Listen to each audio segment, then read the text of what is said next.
Bom, a gente segue olhando para esse cenário internacional porque agora a gente olha para a inflação nos Estados Unidos, que vão divulgar o índice de preços ao consumidor, o CPI, amanhã. Lembrando, tudo isso em meio ao shutdown, que já dura mais de 20 dias. Um apagão, no fim das contas, de dados também, que lança um grau de incerteza a mais nos próximos passos do Federal Reserve. Vamos conversar agora com Danilo Igliori, economista-chefe da Nomad. Tudo bem, Danilo? Bem-vindo mais uma vez aqui. Bom dia para você. Bom dia, Muriel. Sempre um prazer estar aqui com vocês. Prazer é nosso em te receber sempre. Quero muito saber a sua avaliação sobre essa expectativa do que esperar, antes de mais nada, desse CPI, né? Porque a gente está há semanas aí com esse apagão, pelo menos 20 dias, desde o começo do mês de outubro, sem saber realmente quais são os dados, ouvindo aí, inclusive PCE, payroll, a gente está sem nada disso, às escuras. Imagina a Federal Reserve, então. Pois é, ainda bem que vai sair pelo menos um CPI aí um pouco fora de época, porque de fato, né, com a decisão do FONC na semana que vem, fica muito ruim não ter nem o payroll, nem o dado de inflação. Agora, por outro lado, né, por mais que o dado de inflação seja crucial na análise, na verdade, o que vai fazer mais falta é o dado de payroll, né? Porque a gente sabe que a decisão na última reunião, né, que iniciou o novo ciclo de cortes de taxa de juros, foi muito em cima do enfraquecimento, do mercado de trabalho, né? Então tinha bastante interesse em saber como é que essa história está avançando. Até porque o próprio shutdown, né, que impediu a divulgação dos dados, também tem um potencial impacto na dinâmica econômica. De qualquer forma, para o CPI amanhã, eu acho que a maioria dos analistas não espera grandes mudanças ainda não, né? Imagina uma continuidade do que vem acontecendo nos últimos meses, que é algum sinal de repique na inflação, suave, mas nada muito importante, né? Corroborando assim um grande consenso que se mantém com relação às próximas duas reuniões, que é uma continuidade da sequência nos cortes de juros, né, num ritmo de 0,25 ponto percentual em cada reunião. Aproveito também para te perguntar, diante dessa movimentação que a gente está vendo, o que a gente pode esperar agora com relação aos movimentos do Federal Reserve, Danilo? Porque a gente sabe que estamos agora às escuras. O quanto que o Federal Reserve vai conseguir se debruçar praticamente só no CPI ou vai se debruçar nos dados que já saíram antes também? Como é que você enxerga isso? Olha, certamente eles estão aí garimpando também dados de outras fontes menos, vamos dizer assim, Oficiais, utilizadas, assim, né? tá. Exatamente.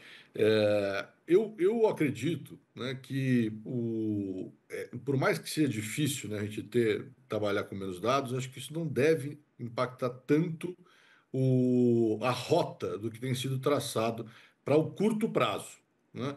Vamos lembrar que, assim, por mais que a gente sempre esteja atento, né, nos dados de alta frequência, dados mensais principalmente, as dinâmicas econômicas elas não mudam, não tomam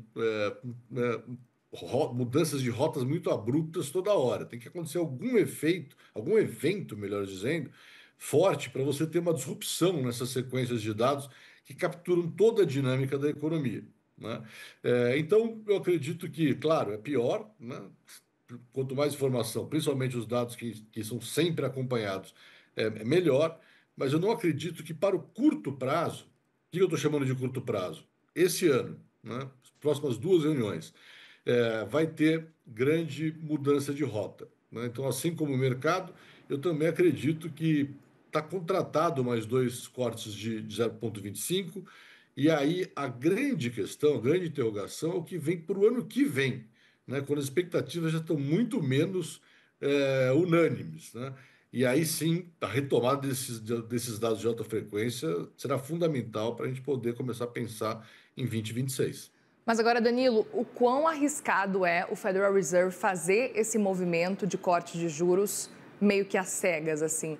Quais são as chances de cometer um erro levando em consideração esse cenário. Tudo bem que a gente estava vendo já um mercado de trabalho desacelerando bastante ao longo aí das últimas semanas como um todo, antes desse cenário de shutdown, mas aí fica essa dúvida com relação a esse cenário de quais as chances realmente de acontecer um erro.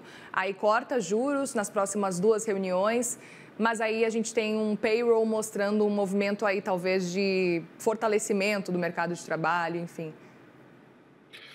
Olha, de fato, assim, o risco aumenta, né? Porque como você tem ali, né? Autoridades monetárias trabalham com um painel de indicadores. Em cima, a partir desses indicadores, se alimenta uma família de modelos, né? Mais complexos, menos complexos, e tem muito debate. Então, tá pior. Não dá para minimizar, né?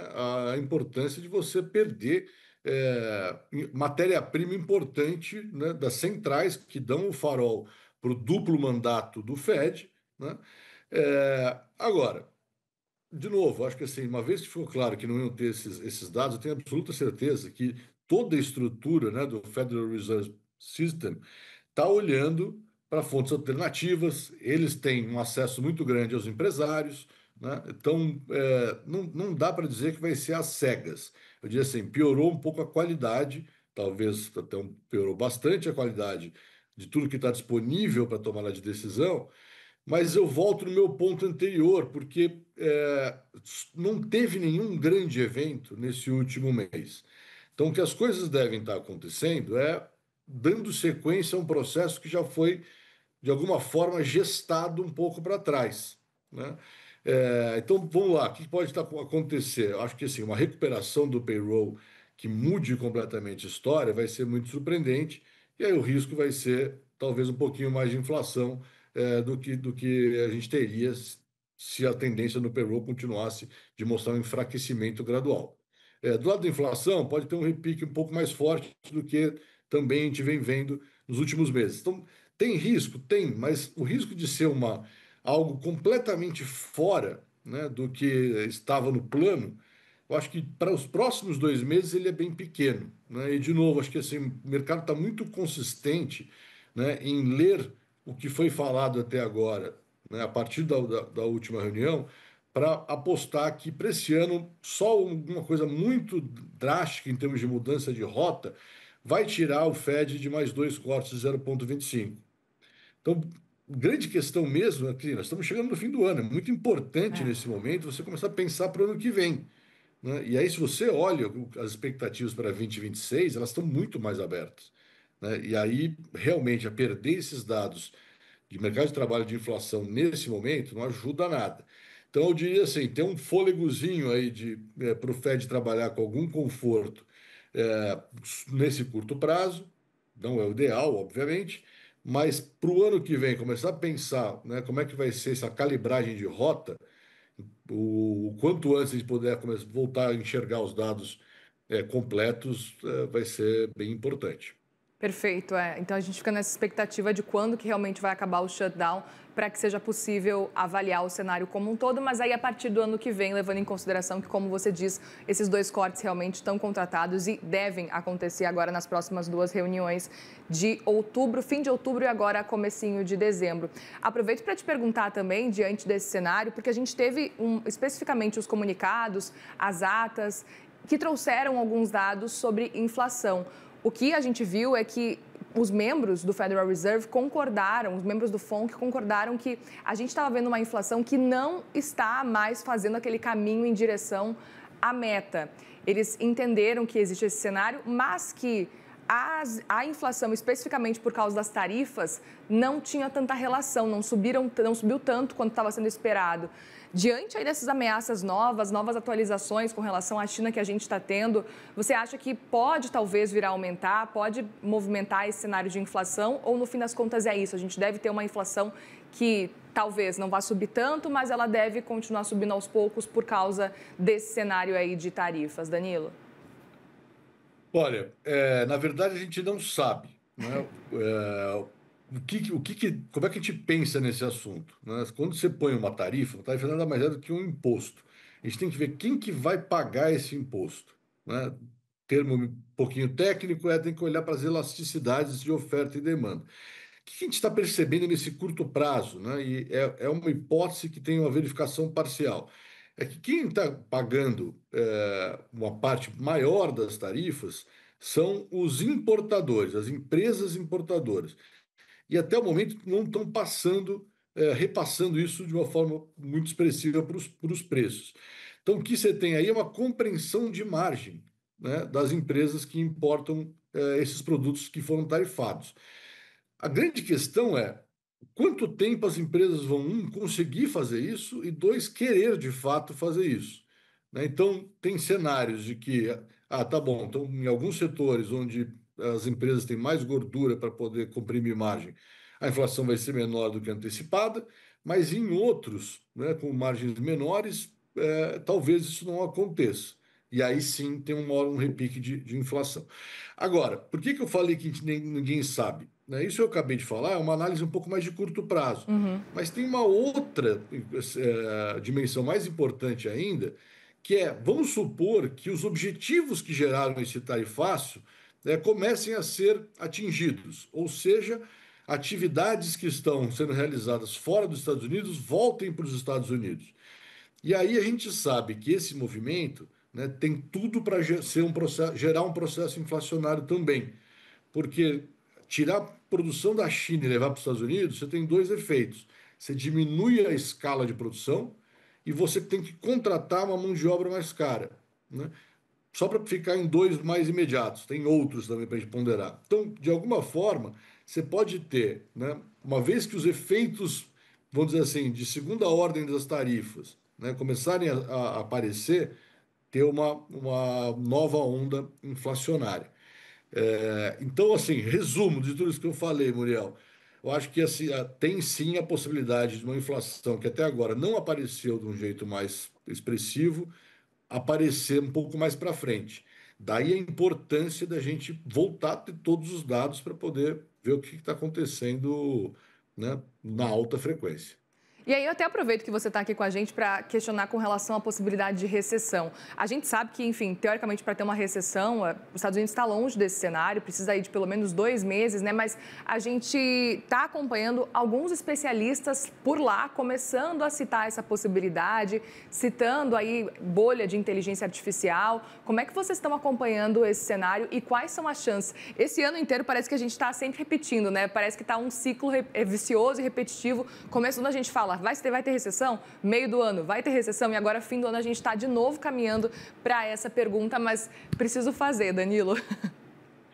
Não, excelente. Essa é a grande pergunta nesse momento, né? E tem muitas coisas acontecendo que mostram que a gente tem um contexto econômico não muito usual. O que eu quero dizer com isso? Né? Nem vou entrar aqui em todas as discussões de economia pós-pandemia e tal, a gente poderia ficar aqui horas, mas tem um fenômeno que está chamando muita atenção, né, que tem a ver com essa história de uma eventual bolha de AI, que é uma distinção entre o que está acontecendo nos indicadores micro, principalmente, né, na evolução dos preços das ações, daquilo que está acontecendo no cenário macro, né, onde tem todo esse contexto que a gente estava falando de incerteza, né, de inflação não cedendo quanto que a gente gostaria, de mercado de trabalho enfraquecendo, com outras coisas do tipo dólar, preço do dólar subindo, desculpa, preço do ouro subindo, valor do dólar caindo. Então, você tem uma macro aqui com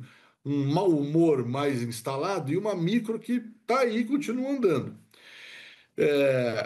Isso é sempre uma coisa preocupante, porque macro e micro não podem ficar descoladas durante muito tempo. Né? Então, ou eu tenho aqui um cenário microeconômico que, de alguma forma, vai suavizar essas incertezas macro em algum momento, e aí as coisas vão andar bem, ou o contrário, esse cenário macro mais complicado começa a infiltrar no cenário micro. Né? E aí as coisas vão começar a ir mal, talvez até gerando uma recessão. Bom, quando você vai olhar dentro do micro, né, você também tem uma divisão grande. Né? Então, é a história que você estava dizendo. Olha, tudo que está ligado à inteligência artificial, de alguma forma, está andando bem. Né? Então, olha no indicador S&P, o S&P sobe, mas a gente sabe que dentro do S&P tem um peso muito grande de empresas de tecnologia ou ligadas à tecnologia. Quando você olha para outros setores, a história é menos empolgante. Né?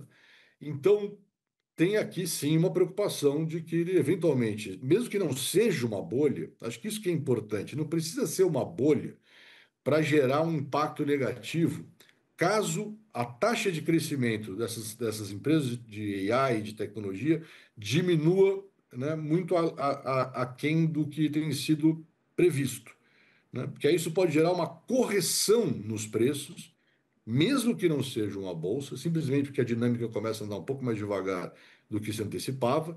E a gente sabe que perda de valor na bolsa, né, particularmente nesse momento, impacta muito a riqueza dos americanos, né? E então isso pode gerar um processo de contaminação de vários setores, eventualmente acelerar a possibilidade de uma recessão. De novo, resumo para você, Muriel. Assim, as chances de algo perto de uma recessão, então, de uma desaceleração mais importante, com repique de inflação, então não é simplesmente o medo de uma recessão, é o medo da chamada estagflação. Ainda está presente, sim, né? E aí, por isso que eu tenho falado, olha, 2026 é onde essas dúvidas ainda estão muito materiais, né? 2025, as pessoas falam, bom, é isso aí, a inflação vai ficar meio resistente, vai subir um pouquinho, o mercado de trabalho vai continuar enfraquecendo, sem grandes disrupções, mas como é que a gente navega 2026 tem tudo a ver com essa pergunta. E hoje ela não tá respondida, mas a gente diria o seguinte: você tem um risco aí, sim, de recessão, você tem um risco, sim, de um repique de inflação que ainda estão vivos. E para completar, tem também um risco, né, de haver uma correção nos preços de ações, nos Estados Unidos. Todo mundo atento também com o fim do shutdown, se tiver, né? Se realmente não vai passar e se tornar o shutdown mais longo da história dos Estados Unidos. Obrigada, Danilo Igliori, economista-chefe da Nomad. Sempre muito bom te ouvir. Bom trabalho para você por aí nessa quinta, hein? Para vocês também, Muriel, tudo de bom. Conta com a gente. Obrigada, Danilo.